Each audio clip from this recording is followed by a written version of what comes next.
Already hologram মারা আছে। Chilka wild life conservation. উঠি हम जाए। আমরা এখন যাচ্ছি চিল্কার উদ্দেশ্যে বাই বোট। মানে এটা হচ্ছে আলাদা রকম একটা অ্যাডভান্স। हाँ हाँ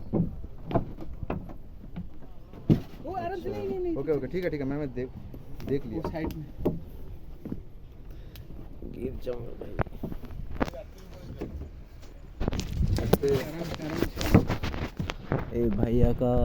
ये भैया का बोर्ड है भैया।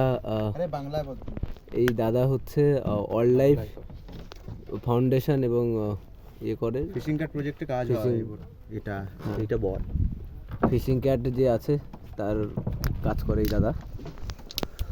ফিশিং ক্যাট কনজারভেশনের জন্য যে সার্ভে করতে হয় সেই সার্ভের জন্য এই বোটটা লাগে, কারণ টোটাল জায়গাটা হচ্ছে ওয়েটল্যান্ড ইকোসিস্টেম। ওয়েটল্যান্ডের মধ্যে বেশ কিছু জায়গা অনেক গভীর গভীর জায়গা আছে, যেখানে তুই পায়ে হেঁটে যেতে পারবি না, যার জন্য এরকম ছোটো বোট দরকার হয়। যে মেশিন বসানো আছে ভিতরে, এটা দিয়ে বিভিন্ন জায়গায় এরা ঘুরে সার্ভে করে, ক্যামেরা ট্র্যাপিং হয়, এইসব জিনিসগুলো হয়।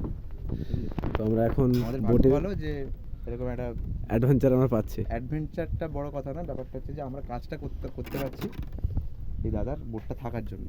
জানি না স্যাম্পেল পাওয়া যাবে কি না, তবে কনফার্ম বলেছে, দেখা যাক।